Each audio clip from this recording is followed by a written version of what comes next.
My name is Christine van Ruymbeke. I teach Persian literature and culture at the Faculty of Asian and Middle Eastern Studies here at the University of Cambridge. This afternoon, I am going to talk to you about two medieval Persian sources that are dealing with the virtues of solitude versus friendship and versus marriage. Good evening, everybody, and welcome to this year's Darwin College Lecture Series, where, as you know, our theme is isolation. Of course, this topic is a hot one, given that so many people have been isolated and suffered from isolation around the world as a consequence of the pandemic.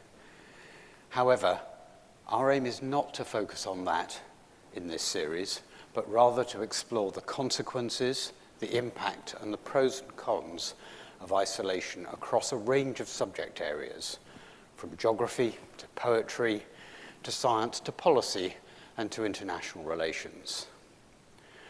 For almost 40 years now, the Darwin College Lecture Series has established itself as the premier mechanism by which knowledge is disseminated to the public at large by our college. Our speakers represent excellence.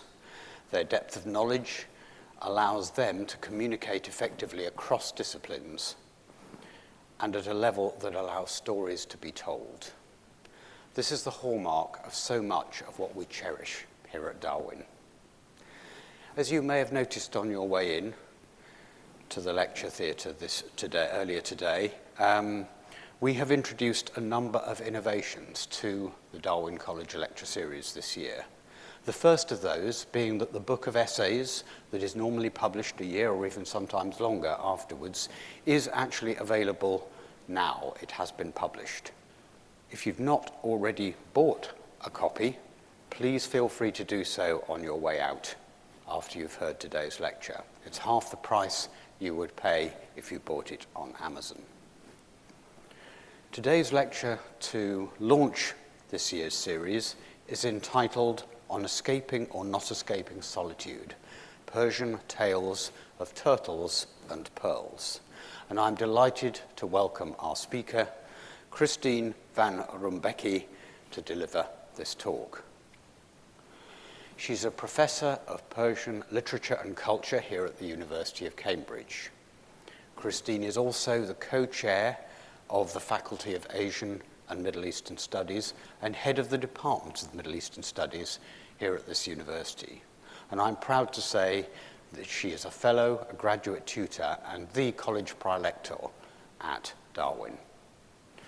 Christine is a literary critic working on classical Persian literature. Her focus on primary sources, with that focus, she has a knack of discovering and understanding the literary treasures of ancient Persia, in a field where scholars, historically, have tended to focus on the origin of texts rather than their contents or purpose.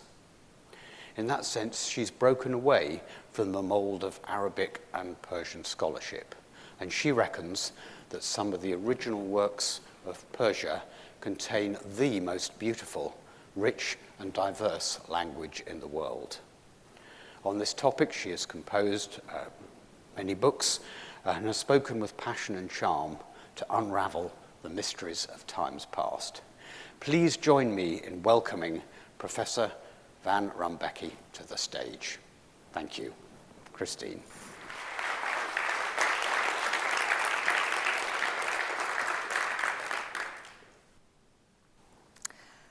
Thank you, Master, for this wonderful introduction. And thank you, Harry and David, for having offered me this golden opportunity. I'm so surprised and so honored to be standing in front of this wonderful audience and telling Persian tales. This is something I absolutely love to do. And so I know that at least I will be enjoying myself this afternoon. And my hope, naturally, is that you all will spend a nice time as well. And meanwhile, also, for some of you, that you will discover the reason for all this fuss about Persian literature and poetry.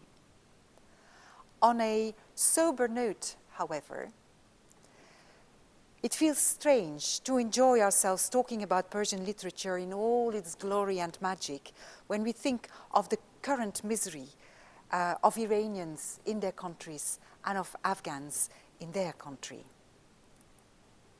So allow me to dedicate this talk to Iran and to Afghanistan and their wonderful people. At the end of the day, it's because of them, or thanks to them, and for them, that I am standing here in front of you. If this evening, with my Persian tales, I manage to create a feeling of empathy for Iran and Afghanistan, then I feel I will have done something right. We scholars of Persian literature are a tiny bunch of enthusiasts, beavering away in our little niche. Our task is immense, our primary sources so numerous and still virtually untouched. Our workforce is limited, our field is often ignored by others. Isolation, the topic of Darwin 2023 lecture series, definitely resonates with us.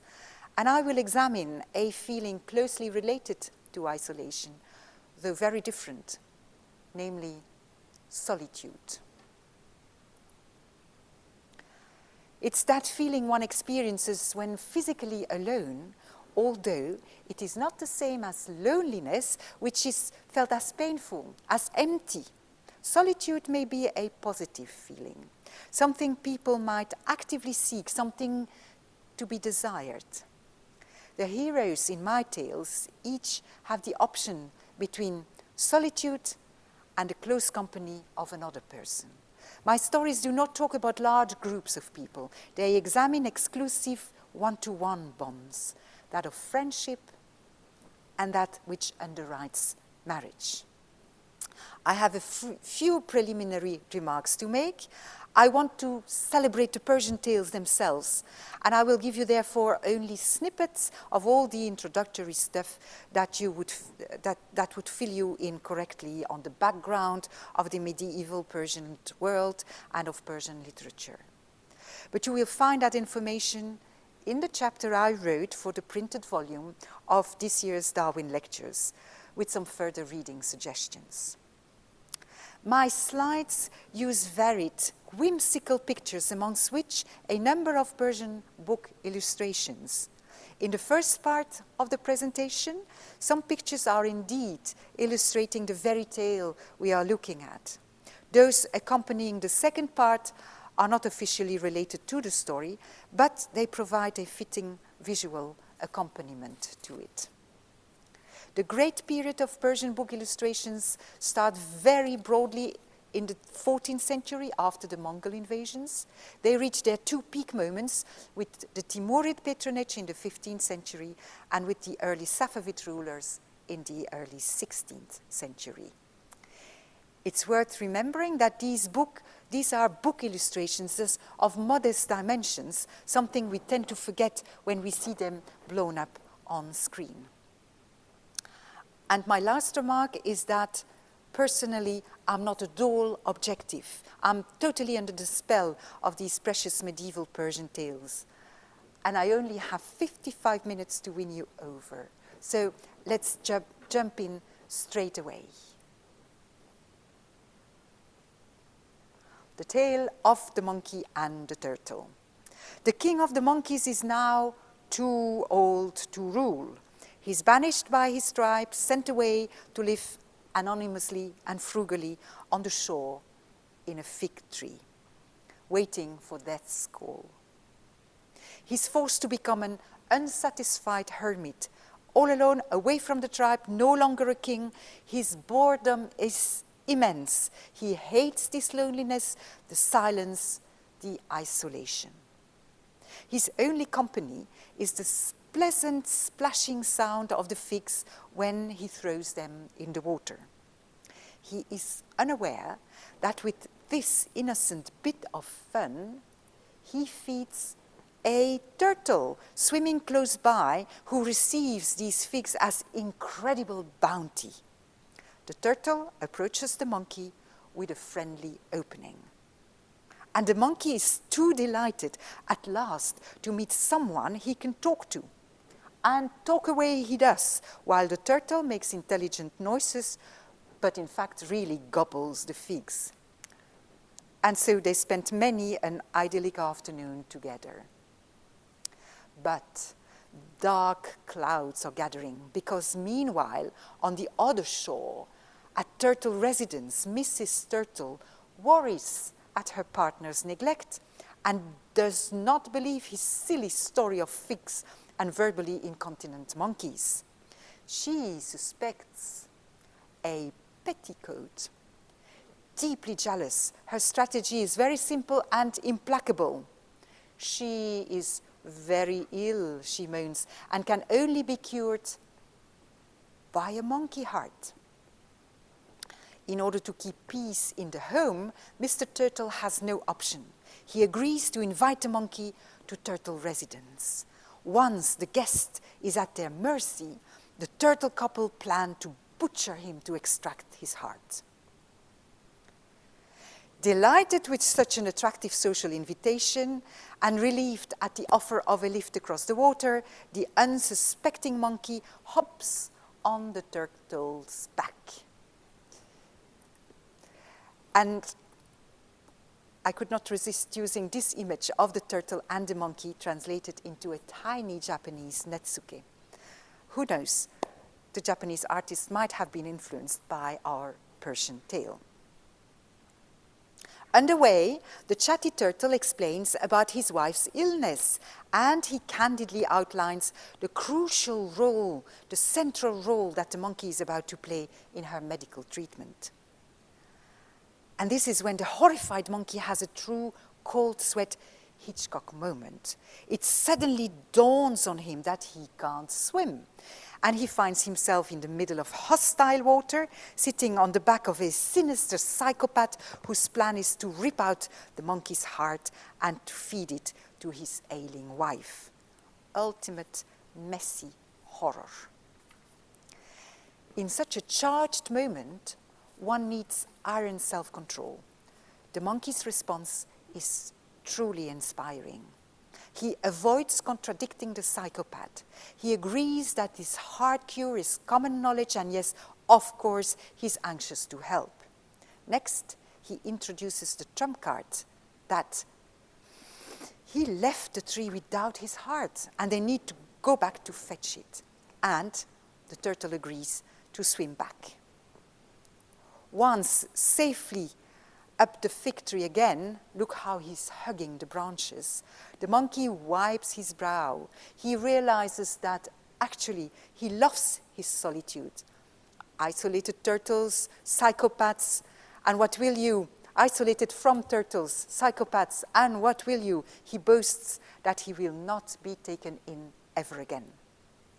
The bewildered turtle is left to bemoan the loss of a generous friend, and I'm anticipating beyond the story, I guess that he can also kiss goodbye to his wife.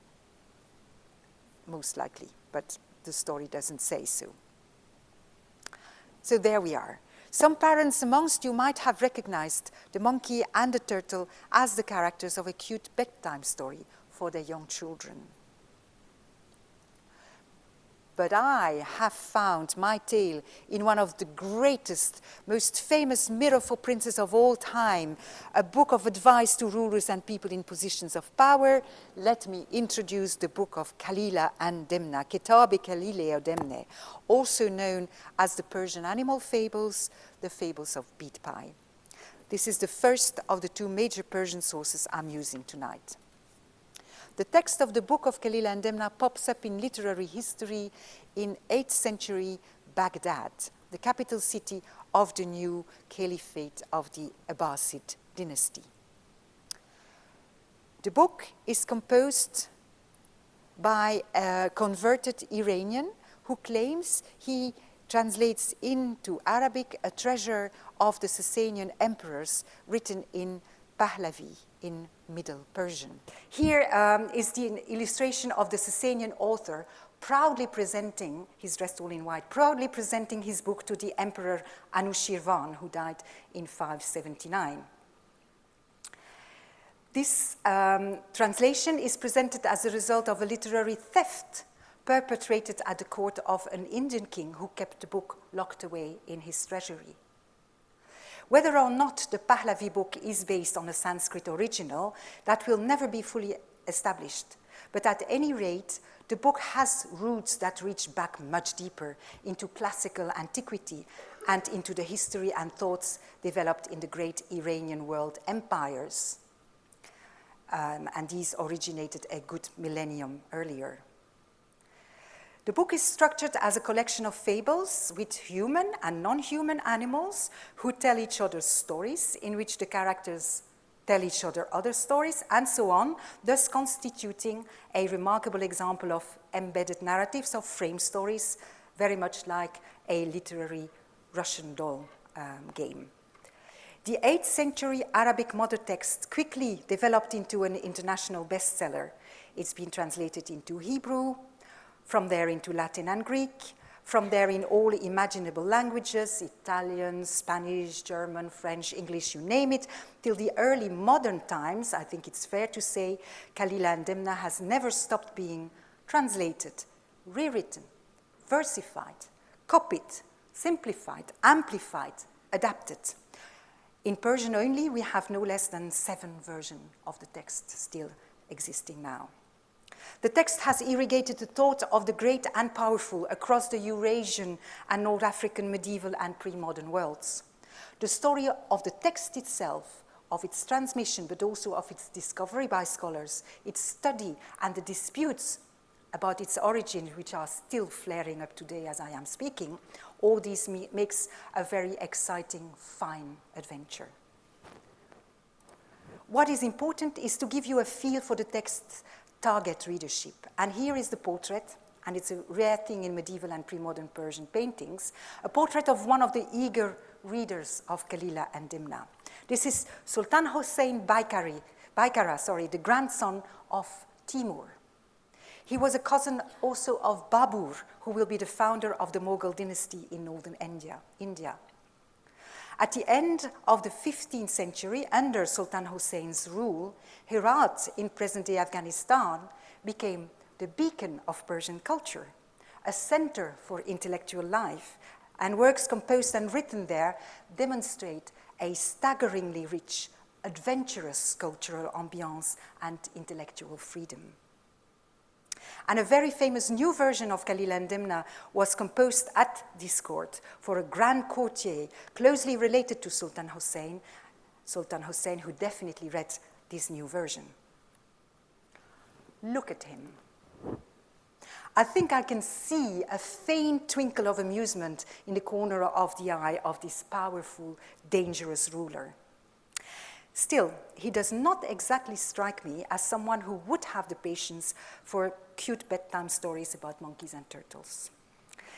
And this is what is so remarkable with Kalila and Dimna. The stories can be adapted to a young public, but their scope primarily targets powerful people who found that this text, which was already at least 1,000 years old by then, resonated with their state responsibilities, that it was so useful that they all wanted a copy of the stories in their libraries. Why is that? Well, narratives speak volumes.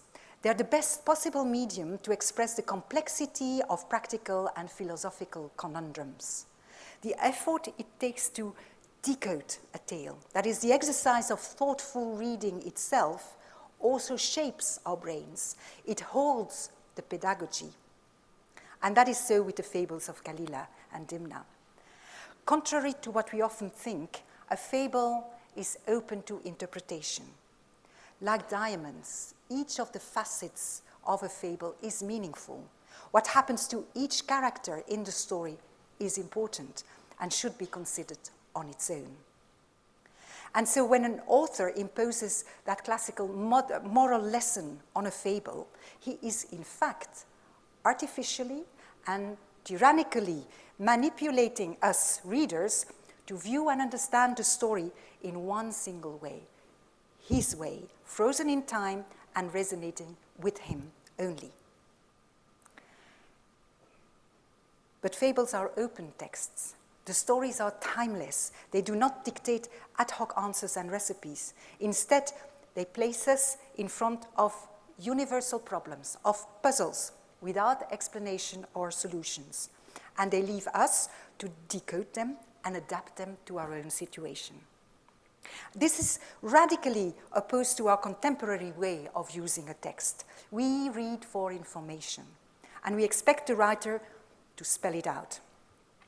But these old texts do not provide information. Instead, they make us think, and they're upfront about it. Most of the authorial prefaces share this need for proactive readers. The text can be enjoyed on several levels, and the highest and most important of these levels creatively reaches beyond the curtain that covers, beyond the story that covers the useful core. Now, I am aware, as I'm going to, that I'm in danger of imposing my own understanding of the fables on my audience.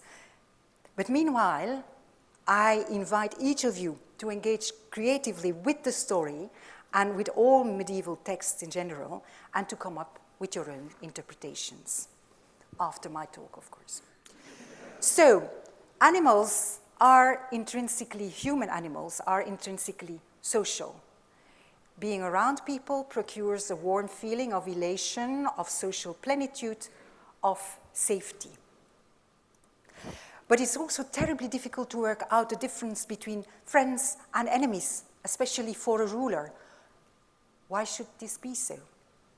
One-to-one friendship and love seems to be the highest aim we have. We sometimes even sacrifice our life for love. It seems to be ingrained in each of us, social human animals that we are, whatever our age, our position, our education. This is such a powerful feeling, but it's very rare that two people involved in a relationship, a friendly relationship, would have equal feelings and expectations. Two types of friendship were already perceived and studied in antiquity. The most frequent sort of friendship is the one we would view as cynical, the one influenced by the reciprocity model. This is a give and take, a pragmatic alliance. The bonding ends when the situation changes.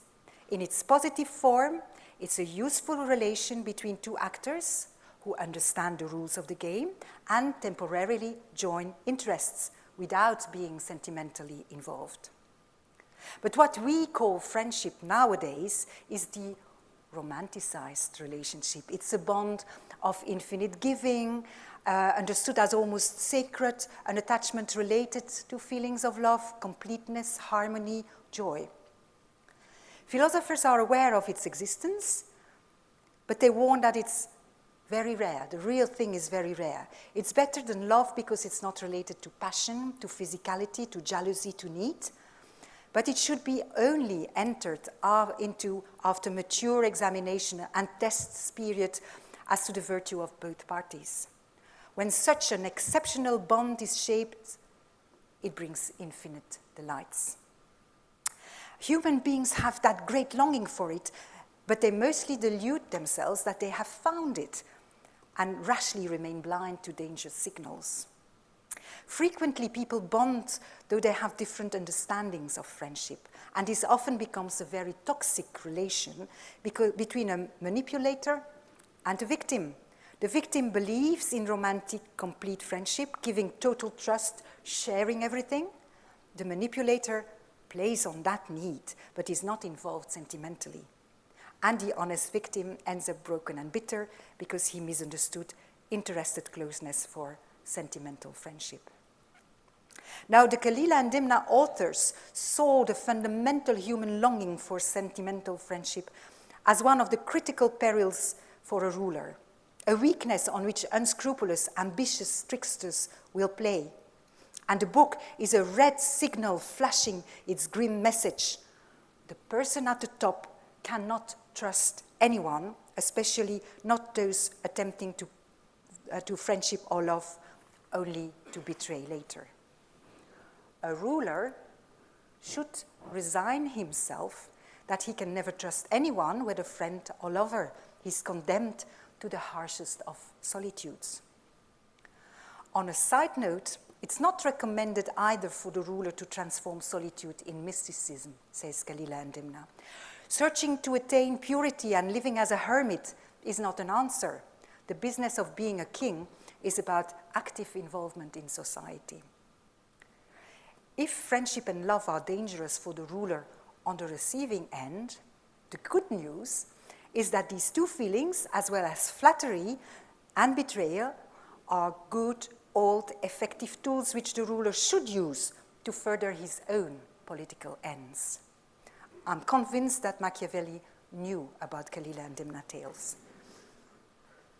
So, this awareness of different friendships is the door, is the passage for me towards the next level of understanding of the story of the monkey and the turtle, the level that is useful, hopefully, for rulers. The two ill-assorted mates failed to realize that their feelings are not in harmony. The turtle is only interested in material gain. He establishes an interested relationship in order to continue enjoying the figs. Obtaining the figs has been so easy that he pushes a little further. It's just one little step further from a fig to a heart. The mistake the turtle makes is to remain unaware that this little step for him is in fact a huge jump for the monkey, who is bound to protest. So unaware of this is the turtle that he doesn't hesitate to sound the waters, so to speak, explaining the plan on the way. Will the monkey cooperate, or will he make things difficult? That is what he actually wants to know. But this bit of crucial information is a clumsy warning, giving the victim the opportunity to search for an escape.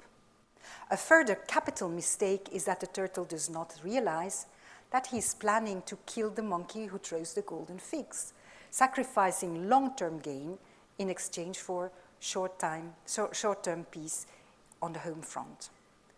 The turtle's strategy is weak. The monkey, for his part, is letting his boredom with solitude overtake caution. Besides, he's no longer king, and he feels he can throw caution to the wind. He's not carefully vetted this new person in his joy of finding someone to speak to, but he chooses to ignore that this is not someone he talks with. So he has no need for a reply from the turtle. He has no idea what the turtle thinks. His impression of soul-sharing conversation is wishful thinking. Also, he's deluded into thinking that his generosity with the figs necessarily will create gratitude in the turtle. Thus, he has no hesitation in putting himself fully at the mercy of someone who basically has remained an unknown quantity. But behind the monkey's catastrophic sentimentality lurks one of the grimmest ad hoc lessons for a ruler. The ex-ruler monkey does not realize that even when he no longer has power and gold to distribute, yet he still has things for which others may be ready to pretend friendship and eventually kill him. The monkey's lack of caution is ill-advised. But now that his eyes are open and he realizes that this is not an ideal friendship, he's able to trick the turtle, who has now become an enemy. He uses the appearance of friendship, making sure the opponent doesn't guess he has understood the deadly trap, and, in the name of friendship, pretending cooperation and demanding similar cooperation in return, he manages his own return to safety. And once he's safe, he denounces the friendship and breaks the bond. But what about Mrs. Turtle? Well, Mrs. Turtle illustrates the implacable hostility of those whose life depends on a relation of passion, love as we like to call it, for the recipient of their husband's sentimental perfect friendship. Passion is a very insecure feeling. It's a relationship of hunger for the other and of dependence, and Mrs. Turtle needs to keep this alive.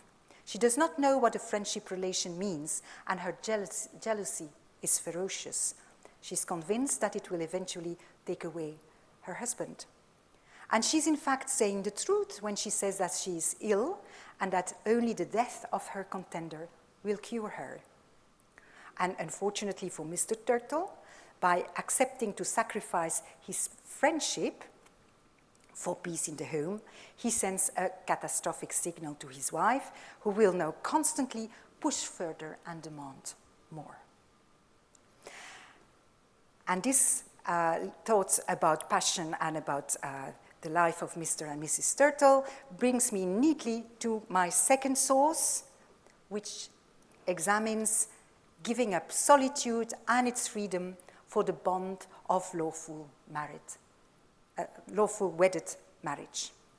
We will step now into a magic tale composed by the immense 12th century poet Nezami of Ganjavi.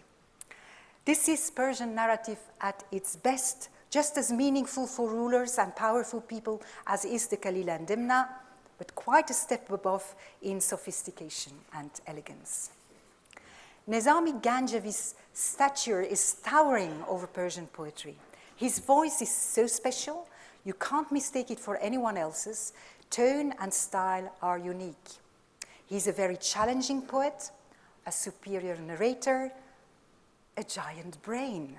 He makes me laugh, he makes me think. He's never making things easy for his readers. He simply expects us to climb to his level.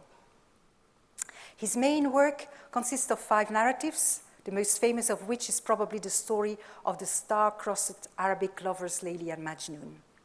Each of his 5 works addresses different philosophical thoughts around and about rulers, and love often creeps in. His most intriguing narrative poem is called Paykar, usually translated as the 7 Beauties. In this Paykar, he uses also the form of the frame story and embedded narratives. And I will now focus on one of these embedded tales, unfortunately leaving out the frame story, which is too complex to discuss here. Nezami was never a court poet attached to one prince, but he addresses princes and rulers. He worked on commission for Turkic Seljuk governors in what is present-day Azerbaijan. Not being attached to a court is not an easy life for a poet, and some authorial passages show him scrambling for money and patronage. Many readers view him as a mystic poet. I really don't. Though there are undertones, imagery, remarks that relate to mystic thoughts and practices, this is just one metaphoric register amongst others, such as Greek philosophy, medicine, astronomy, etc. Nezami also surprises us regularly by remarks and stories which sound feminist, or at least woman-aware, as does my story now. The story of the Princess and the Riddle of the Pearls is the one used by Puccini for his early 20th century opera Turandot. Now, Puccini only keeps the bare bones of the story, and sadly he does not keep Nezami's Riddle with the Pearls. And I have to say that his opera is the poorer for it. The Persian original is thus: an aged king has an only daughter, very beautiful, very intelligent, extremely well educated. Marriage candidates present themselves. The father is anxious, but she is adamant that she will only marry someone of her choice. The father bows to his beloved daughter's whim. The princess builds herself an isolated fortress up in the mountains. Its entrance is hidden by magic calculations. The path through the fortress is guarded by magic killer robots. Nezami calls them talismans. They exterminate any traveler on the road. Before repairing to the fortress, she paints a beautiful self-portrait and has it plastered on the city doors with the accompanying note that he who wants to win her must fill 4 conditions. 1, he must have a noble name and physical beauty. Girls will be girls. 2, he must neutralize the killer robots. 3, he must find the hidden entrance to the fortress, but refrain from entering it. And 4, he must answer questions in a satisfying manner. The winner will become her husband and inherit the father's throne. The loser will lose his head. So the challenge is posted on the door of the city, and it's so enticing that soon enough the walls are covered with high piles constituted with the heads of the unsuccessful candidates. The princess has no pity for these poor losers. It seems evident that if they were stupid enough to take up a superhuman challenge without being forced to do so, if their passion and ambition ruled their intelligence, they were obviously unsuitable husband material. And this continues until the hero happens to pass the town one day, and as did all the others, he falls in love immediately on sight with her portrait. He hovers between desperate love and fierce anger, aghast at the bloodbath. And so, well, yes, he decides to take up the challenge.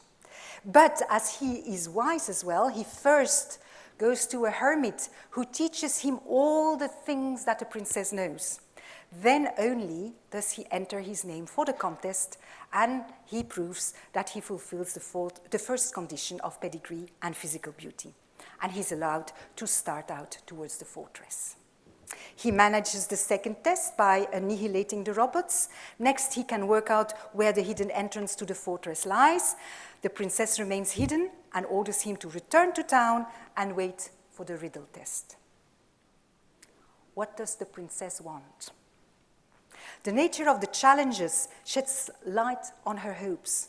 We already know that she wants someone from a good, noble family and physically attractive. She also needs someone who is ambitious enough to enter into the contest and fit and courageous enough to fight against the killer robots, and he needs to be clever enough to defeat them. She wants somebody intelligent with knowledge of architecture, numbers, mathematics, astronomy to understand how to find the hidden entrance to the fortress. She wants someone who has enough self-control not to rush into the fortress once he has found the entrance, but who will submit willingly to the final test. And that final test is the core of the story. The test will answer the missing pieces in the puzzle. So let's ask ourselves before we listen to the test, what further could the princess want to know? Now Nezami adds a difficulty. I told you he was always teasing me. A difficulty by making this a silent riddle match. Not a word is expressed by the princess and the candidate. They're also unable to see each other. They sit in separate rooms. The candidate has first to decode what the metaphorical question is before working out how to answer in kind. We, as readers, we follow the silent match, doubly puzzled by the princess's questions and by the hero's answer. Annoyingly, we remain baffled. Here is the first question. The princess sends 2 tiny pearls worn as earrings, which the suitor weighs in his hand. His response is the addition of 3 similar tiny pearls, weighing the same, making 5 in total. He sends them to the princess. Second question. The princess now grinds the 5 pearls to dust, white dust. She weighs this powder very minutely and then mixes it with sugar. And she sends that powder to the candidate. The suitor adds milk in a glass in which the sugar dissolves. He sends the glass to the princess. Having drunk the sweet milk, the princess now weighs the dregs of pearl dust that remain at the bottom of the glass to check that the full weight of the 5 pearls is still there. Third question. The princess sends one of her rings to the candidate.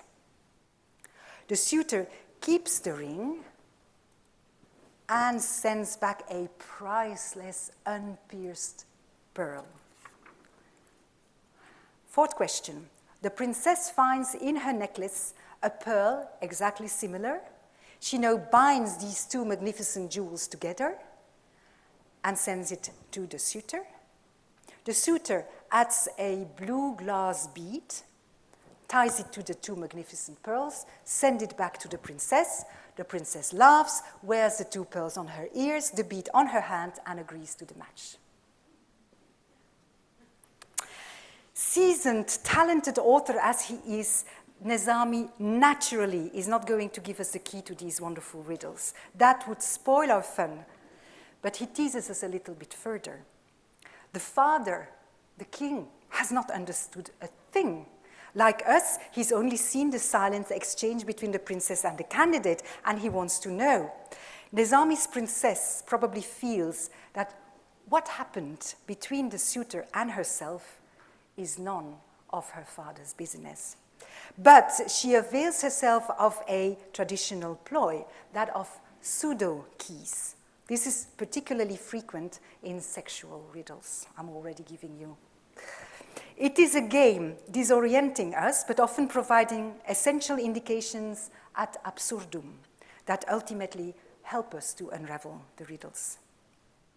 So the princess uses a jumble of elements. They contradict each other, they contradict the context of the riddles, but they allude to her bowing to the suitor's domination.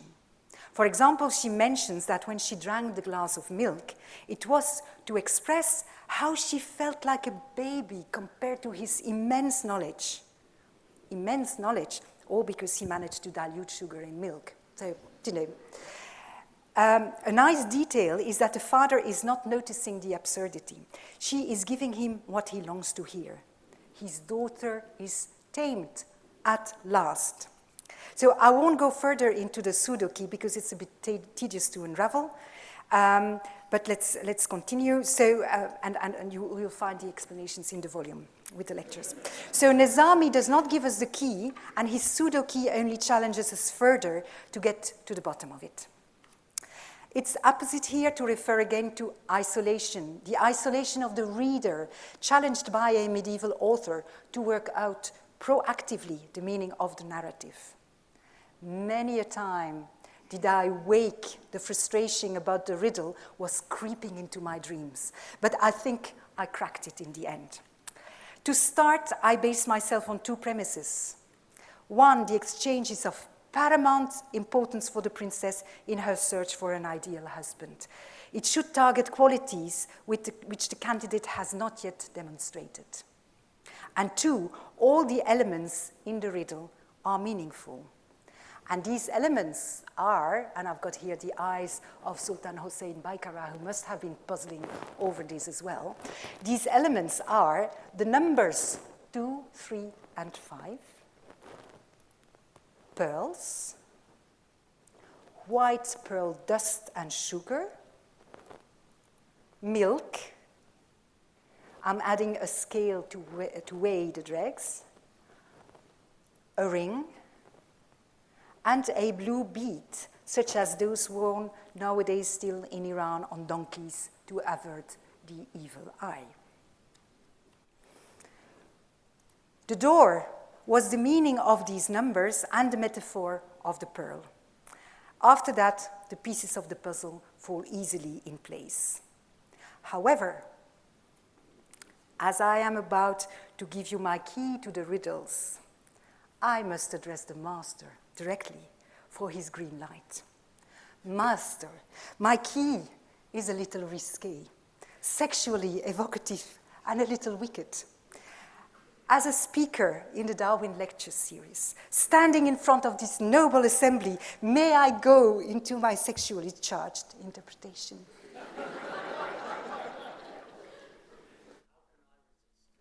Thank you. Thank you, thank you. The first riddle opens on a question which consists in two tiny pearls. Pythagorean number lore, the gendering of number is common. Female numbers are even, odd numbers are male. So the princess sends two tiny pearls from her earrings. In a sense, she's saying, I'm a woman. The hero sends them back, adding 3 similar pearls, saying, I'm a male. And in doing so, he forms the number 5, the conjunction of male and female. So his answer is also a question, a bit like, me Tarzan, you Jane, well, what about it? The second riddle, the princess answers by grinding the 5 pearls to dust. She's reducing male and female pearl to atoms, mixed together. This is an evident metaphor for making love. She weighs this powder and she adds sugar, the sweetness of lovemaking. The hero dissolves the sugar in milk, and I suppose that this is sperm, and the princess drinks the sweet milk, symbolically tasting this sweet lovemaking. But then she checks the weight of the pearl dregs. Catastrophe. It is still the same as before the lovemaking. Nothing gained, but nothing lost. The third riddle, she sends a ring, a traditional reward for sexual favors. And this is probably also a goodbye gesture to the hero. It was very nice, but we didn't gain anything. The lovemaking has not produced any lasting gains. And now comes the most important moment of the riddle test. The suitor badly needs to reopen the dialogue. He has brought with him, thank God for that, a sensational, peerless, unpierced pearl. The unpierced pearl is a well-known metaphor in Persian literature for the maiden, the virgin girl, Virgo intacta. The suitor is protesting that even without involving sex, the princess is peerless and priceless. And now the fourth riddle, the princess finds a similar pearl in her necklace, thus a pierced pearl. And she binds it together with the unpierced one. She is again forming number 2, the female number of the beginning. And she is telling the suitor that she might well be priceless when unmarried, untouched, but once pierced, once a wife, she will stay exactly the same, priceless and unique. And her unspoken question is evident. How will the suitor act with her once he has become the husband, the master?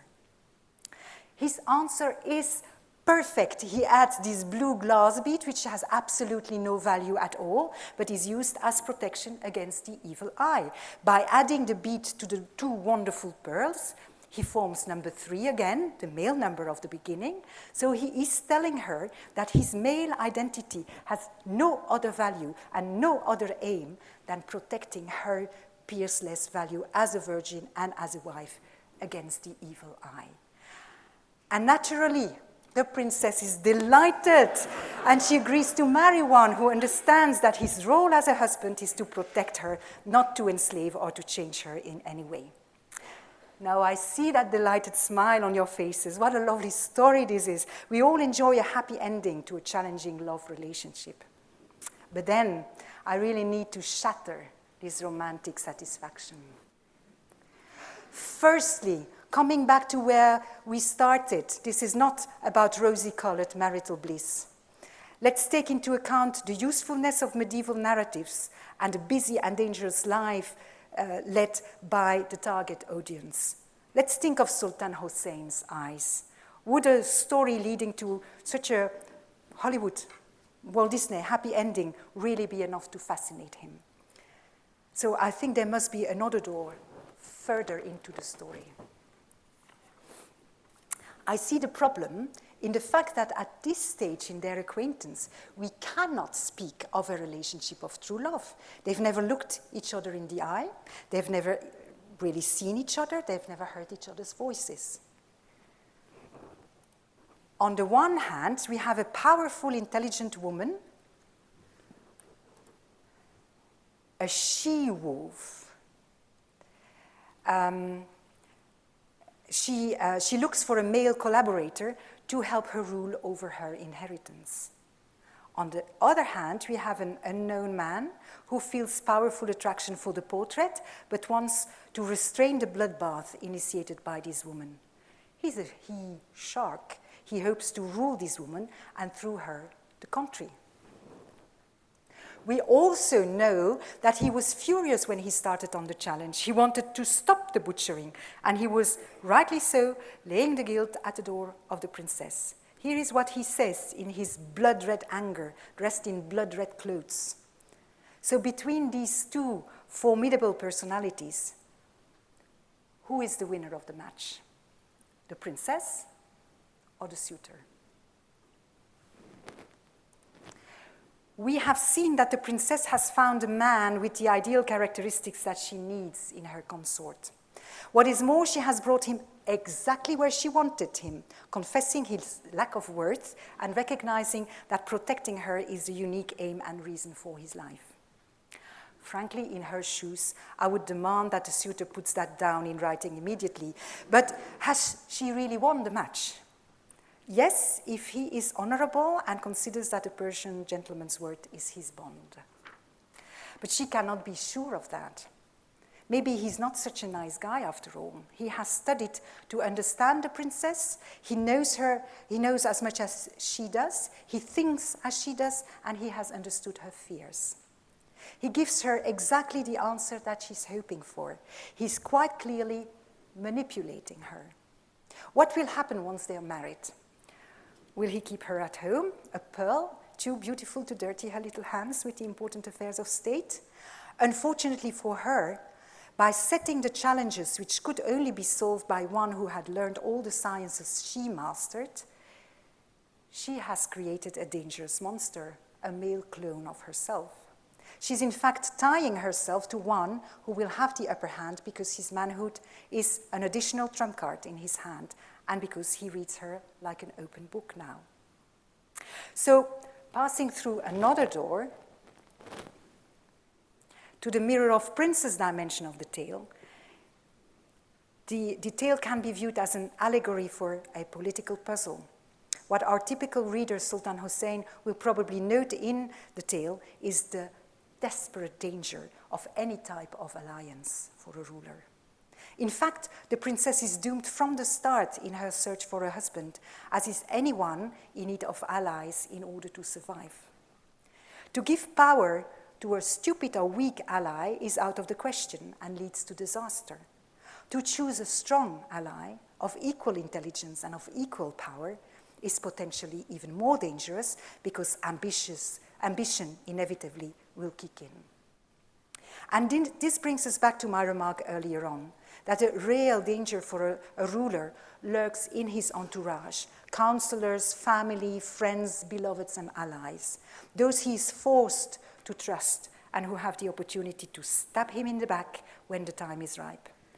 Truly, life is a battle, and there's never a dull moment in a ruler's day. So we come to the end of my time, and I wonder whether I've achieved my aims. Above all, I hope that you enjoyed these two Persian tales, basking in their elegance and humor.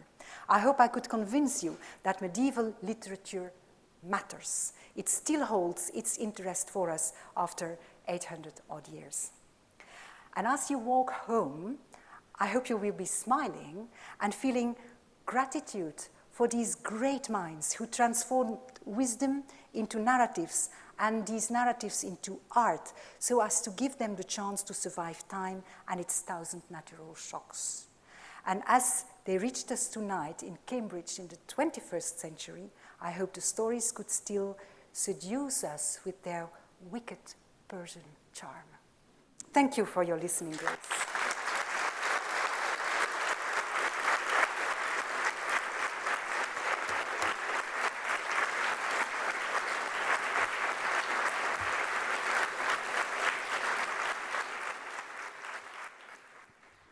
Thank you so much, Christine. That was absolutely magnificent.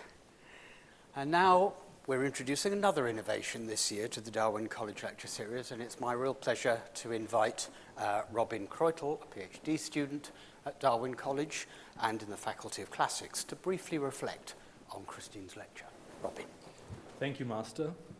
Thank you, Professor van Ruymbeke. Narratives do indeed speak volumes.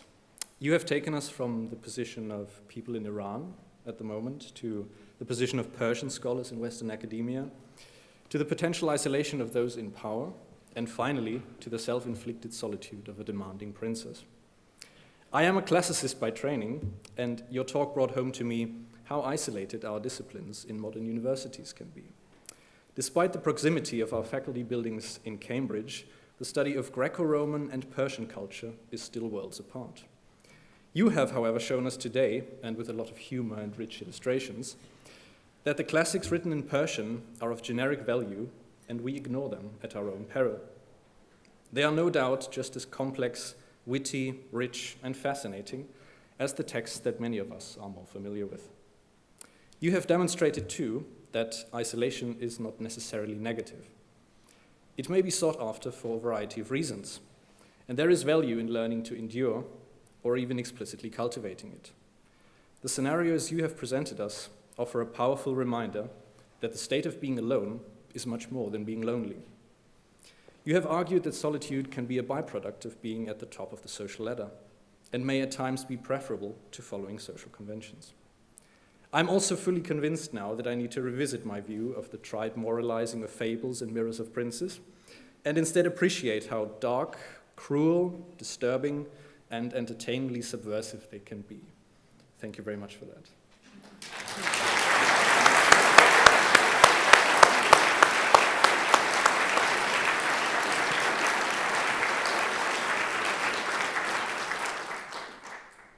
Thank you, Robin.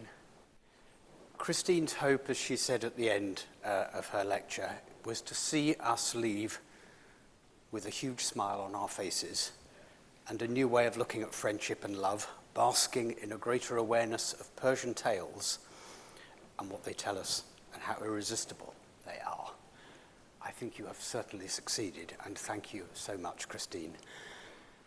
My hope is that you will have been so enthralled by this that you will return next week to hear Dr. Amory Nethery, who is a senior lecturer at Deakin University in Australia, and will be speaking about isolation in asylum seekers. So please do come back and enjoy next week's lecture as much as we have all enjoyed this. And let's finally say an enormous thank you to Christine.